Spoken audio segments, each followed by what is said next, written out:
Yes, sir. With me, I have Sean Dewar Gordon and Robert Davis Jr. Once again, just very thankful for the opportunity to play uh, in this tournament against a very, very, very great program and team in App State. I have the utmost respect for Coach Kearns and his program. As I've said the last couple of times, my heart goes out to the seniors on that team, especially Tate and Huntley, for the great careers they've had. But again, very proud of our guys, the fight in us, the no quit in us, and just this, like I said yesterday, this is a blessing. We'll open up now for questions. Over here. Yeah, David Rogers, High Country Sports. What's your assessment in terms of what allowed you to really win this game? It's a physical fight. We stayed in it. We made enough shots. We got stops down the stretch. They were stuck on 51 points for a while there because we kept getting stops. In the first half, we put them on the free throw line a lot. I think they only shot 5 free throws in the second half, so we did a much better job of not fouling. And a couple of those free throws came at the end there. So our team they willed themselves to a win. And again, I'm just along for the ride. Aaron. Aaron Zelensky, MonicaSpartaMotivity.com. Great smile sitting down, Rob, by the way. Keep it up. Sean, end of the game, free throws. Huge. What was going through your mind when you went to the line, iced the game? Yeah, I mean, free throws is something that I work on pretty much every single day. I put myself in these scenarios where, I'm by myself and it's a win or go home. So it's nothing that I haven't practiced over 1,000 times. So in my head, I was just thinking I need to do whatever I need to do to help my team get this dub. Two similar questions here on Zoom for the players. 3 games in 3 nights. Does the momentum and adrenaline help you guys combat fatigue? And then do you feel like there's enough juice in the tank to win 3 more games? Oh, there's definitely enough juice. Most definitely. That's all I got. There's enough juice for sure. Well, and I know they said for the players, but we're worried about tomorrow. Like let's worry about winning tomorrow before we start talking about what comes after that. Another question here from Mike Barber on Zoom for Coach. Sean and Robert have been remarkably consistent in the tournament, taking over during some stretches. What allows them to do that? This has been us all season long. I mean, we've got a team full of guys that have worked their rear ends off and have provided so many things. But obviously, in terms of scoring, and Sean with rebounding and Rob with playmaking, they've shouldered that all season long. So we're 34 games in now. Like I don't. I'll be surprised if I saw anything different. Like these 2 guys, they work hard. They're great people. They're great young men. They're great representatives of our university. They're great representatives of our program. And this is what I think we should expect from them. Question here in the middle. Brandon Dodge, The Shield. Your warm-ups have the phrase "doubt us" on them. How has that phrase affected you throughout this tournament and then more broadly the season as a whole? So I wish I could take credit for that, but every Under Armour school got that shirt. So all the schools, I think Georgia State had on the doubt us. But having said that, I don't think anybody expected us to be sitting here today. I don't think they expected us to be sitting there yesterday either. So, hey, it is what it is. You can doubt us all we want to. It doesn't matter. We believe in us. We believe in each other.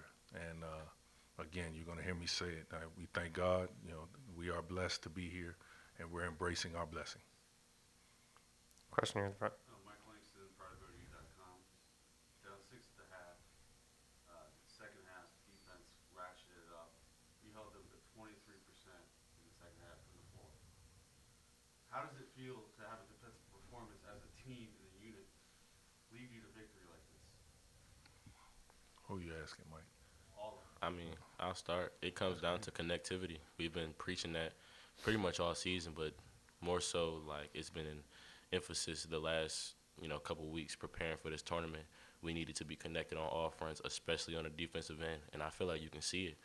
Just the passion in which we talk to each other when we're on defense, and the passion in which we have when we're in walkthrough and we're going over plays and things of that nature, because we don't have practices right now. So I feel like everyone's attention to detail and ability to stay together and play for this university on this uniform, I feel like that's what willed us to this win. Go ahead.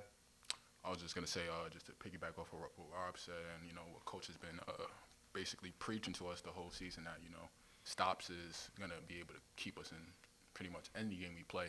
Regardless if our shots are falling or not. And I think we showed that tonight when we went through stretches where we maybe didn't score the ball a lot.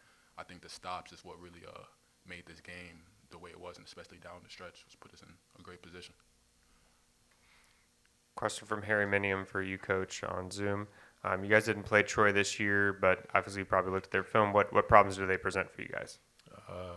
That's a loaded question. I don't know. I don't know. I was locked in on App State. So Coach Robinson, James Robinson, and Aiden Bromley are responsible for that scout, and because they didn't have Louisiana and they didn't have Texas State and they didn't have App today. So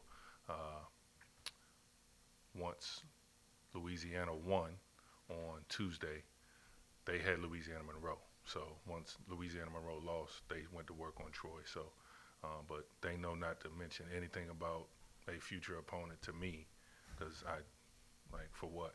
We needed to win today. So obviously I'll get a crash course in Troy this evening. I will say this, Scott Cross is an unbelievable coach, and I don't care who's on his team. His team is going to be prepared, and taking into consideration they have the Player of the Year in the conference. Obviously we've got a tall task ahead of us. Right here, Dave. After meeting David Rogers from High Country Sports, after meeting App State twice earlier this year, what did you learn from those particular games that you were able to implement today that helped you with? Yeah, for sure. So if you just look at our season, so the first time we played App was at ODU. We were 4-1. We were in first place in the conference, and they punched us in the face. They beat us, and it was a very much a eye opener to us as to the physicality of this league and the physicality of an App State and a Dustin Kearns team. The second time we played them, having gone through what we went through the first time, they punched us in the face again, and we were down double digits pretty early on, but we fought and we kept fighting, and it wasn't such a shock. We knew what was going to happen. We knew we were going to get punched, and I believe in that game at halftime we were down 38-33, very similar to today, and we fought our way back to be able to win in the second half. So we were able to draw from that experience tonight, and we reminded ourselves of that at halftime, and I think our guys truly embraced it. Right here. Aaron Zielinski, PrideOfODU.com. Coach, 17-8 second chance points, 8-0 fast breaks. How important were those two stats in getting the victory today? The biggest stat I didn't even realize, and I'm not dismissing your two stats, Aaron, but the 20 points that we gave up in the second half is what I'm going to be most proud of, and I wish I'd have known that when I just talked to the team. That is unbelievable to hold that team. Forget the shooting percentage and everything in the second half. Just to hold them to 20 points and a half is special, and that's why we're playing tomorrow.